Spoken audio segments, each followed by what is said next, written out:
Si l'on peut dire du christianisme que c'est une religion qui s'est inscrite dans l'histoire, on a pu marcher sur les pas à Bethléem, à Jérusalem, marcher sur les pas du Christ. Il faut en même temps, il faut maintenir que ça n'est pas l'histoire qui juge le christianisme, c'est le christianisme qui juge l'histoire. C'est une personne, c'est Dieu qui jugera au dernier jour, en prenant la vie humaine. Il a pris notre vie, justement, pas à pas, pour pouvoir nous dire qu'il la connaissait et qu'il pouvait la juger de l'intérieur. Cela suppose une double fidélité. D'abord, tout simplement, la fidélité au quotidien, aux tâches humbles et réelles du quotidien, faire la cuisine, marcher, etc. Et en même temps, et puis bien faire son travail. Et puis en même temps, une autre fidélité, une fidélité à quelque chose qui dépasse le quotidien, à savoir une fidélité à un amour qui ne nous quitte pas, quelque chose de beaucoup plus grand. Ce n'est pas une fabrication que nous faisons avec l'histoire, c'est un amour que nous accomplissons. Un exemple va nous servir de titre, un dominicain chez les Indiens. Vous me permettez d'évoquer un souvenir de mon ordre dominicain. Donc, un dominicain chez les Indiens. Ceci va nous permettre d'ouvrir, de comprendre le plus merveilleux livre de leçons, de choses, qu'est l'histoire de l'Église. Elle est toujours fidèle à deux constantes, deux paramètres, je vous l'ai dit, le quotidien, l'incarnation humble, et puis la transcendance, l'amour de quelqu'un qui nous dépasse et nous accompagne. Saint Irénée, je prends les tout débuts de l'Église. Il aurait pu parfaitement se laisser séduire par les intellectuels, les intellos de son temps, et puis tout transcrire la Bible, réduire la Bible à n'être que une espèce de mathématique sublime, comme on l'appelait, une gnose. Non, il a été fidèle à Jésus. Saint Athanase, j'allais dire quasi au même moment, aurait pu se laisser fasciner par l'hérésie grecque, comme Origène, où il fallait un Dieu en trois personnes, c'était impensable. Il aurait pu quitter tout cela et puis envoyer balader le christianisme et préférer donner la préférence à la réflexion errante. Aussi bien que Grégoire de Nice, que saint Augustin, tous ces génies qui, dans les 3 ou 4 premiers siècles, ont pensé, ont donné le statut merveilleux de la lumière au christianisme. Ils n'ont jamais sous-estimé l'appel de la modernité. Ils n'ont jamais soupçonné, non plus confondu avec l'espérance de Jésus, les affabulations de ceux qui avaient envie de sortir de l'Église. Ils ont été sauvés par cette fidélité au combat de l'espérance, en face d'eux-mêmes et en face des autres, en face des théories, à cause de quelque chose de plus grand. Tout simplement un amour, l'amour de Jésus. À certaines périodes, leur plus grande audace a été leur fidélité. Vous imaginez ce que ça veut dire, la ville de Rome, qui avait 1 200 000 habitants, ravagée par les barbares, et il restait plus que 30 000, une petite bourgade de 30 000 personnes. Ils ont tenu bon en face des barbares du Nord. Ils ont tenu bon en face des intellos et des intellectuels et des supérieurs de la Grande Grèce, qui étaient dans la Turquie de l'Ouest à ce moment-là.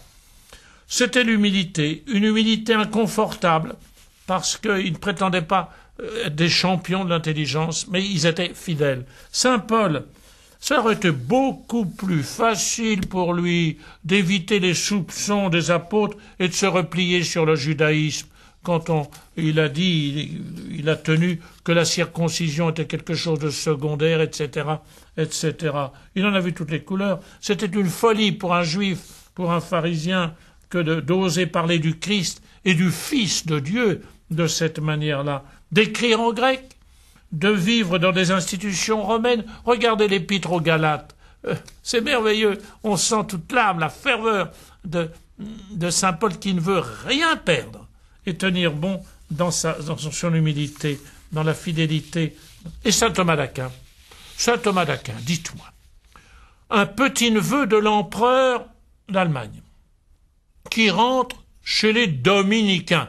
Comme a dit Monseigneur Boissard, l'évêque auxiliaire de Paris, le père Couturier, un compagnon que j'ai bien connu, qui a fondé l'art sacré, était venu lui annoncer à son compagnon, Monseigneur Boissard, qu'il allait entrer chez les dominicains. Et réponse de Monseigneur Boissard, « Oh, ça ne fera qu'un extravagant de plus dans un ordre de vagabonds. » Eh ben, c'est ce qu'ont dû penser les cousins et les frangins et les frères de saint Thomas d'Aquin. Ils l'ont même enfermé, ils n'avaient aucune envie qu'il devienne abbé.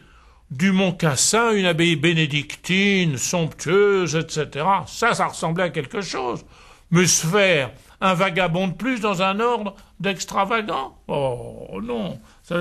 Et il pousse à étudier l'arabe pour avoir les traductions des Grecs et des Latins qu'il n'avait pas encore. Un Méditerranéen qui se met à l'école d'un Saxon. Enfin, il y avait tout pour Thomas d'Aquin. Je vais prendre un autre dominicain. On est sous Charles Quint, en plein règne de Charles Quint. L'Europe catholique a conquis le Nouveau Monde. Et Barthélemy de Las Casas, dominicain, est là déjà depuis une quinzaine d'années. Au début, il a évangélisé il a prêché, il a servi d'aumônier pour les conquistadors, pour les Espagnols qui conquéraient le Nouveau Monde. Et puis, il a été bouleversé par le statut qui était réservé aux Indiens. Alors, il écrit à son collègue dominicain qui est devenu pape, à Saint-Pie V, en lui disant, attention, les évêques qui viennent dans ces pays doivent apprendre, sous peine de péché mortel, ils doivent apprendre la langue de ceux qu'ils viennent évangéliser. Et Las Casas, qui est un saint, j'avoue avoir été très ému lorsque, arrivant du nord du Mexique, je descendais vers le sud du Mexique, à 1500 mètres, il y a une ville qui s'appelle San Cristobal de Las Casas. Une ville en plein de Chiapas, et je n'ai jamais vu ça ailleurs. On a donc donné le nom d'une ville, qui est une vraie ville avec beaucoup d'Indiens, d'Otomi, etc. Elle est à l'entrée de la ville, il y a un immense piédestal, et en haut du piédestal, il y a un dominicain qui est en robe, qui a sa chape et qui tient un livre à la main. C'est Saint Cristobal de Las Casas. Les Indiens eux-mêmes ont voulu honorer celui qui les avait défendus et qui avait maintenu qu'ils avaient une âme humaine. Et maintenu ça. C'est pour moi une des pages de l'Église qui me touche le plus. Mais on pourrait multiplier les exemples de ceux qui ont refusé de séparer en même temps leur foi, leur confiance dans l'Église et l'attention aux plus petits. Saint Jérôme, ancien secrétaire du pape Damas, a envie de faire des remontrances au pape. Il ne fait pas ça. Il se réfugie dans une grotte et il traduit la Bible. Et ça a enfanté tout le génie de l'Occident qui est plongé dans la merveilleuse traduction de Saint Jérôme en latin. Saint Bernard de Clairvaux aurait eu 1000 raisons de blâmer son moine, un moine de chez lui qui était devenu pape sous le nom de Eugène III. Et il lui écrit ses reproches dans le De Consideratione. On est frappé de l'audace et en même temps de l'humilité.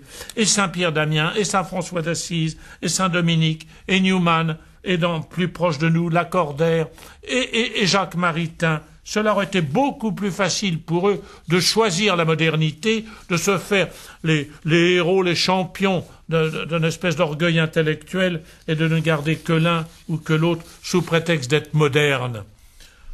Bien non, ils ont préféré rester dans l'espérance. C'est inconfortable, l'espérance. C'est la vertu du futur dans le présent. C'est aussi, s'ils s'étaient laissés aller à leur orgueil, à leur vindicte, à leur sûreté de soi, à leur sûreté de jugement, en s'attribuant à eux-mêmes le droit de déterminer, ils auraient tout perdu de l'espérance. De temps en temps, ils ont été acceptés, puis refusés, etc. Mais c'est autant à cause de leur audace que de leur fidélité qu'ils ont été grands au service de l'Église et qu'ils ont tout sauvé. C'est pour moi merveilleux. Quand je pense à eux, il n'y a qu'à penser à Jean-Paul II. Tout est résumé. Personne ne dispensera jamais celui qui aime des déchirures de l'espérance. Toutes les mamans de la terre le savent bien quand elles pensent à l'avenir de leur enfant. Mais l'Église réserve une joie infiniment plus grande que celle d'avoir eu raison. À quoi bon? Avoir eu raison et après? L'Église réserve quelque chose de beaucoup plus grand. La joie d'avoir assisté à une naissance nouvelle. Et cette naissance, elle commence par notre cœur.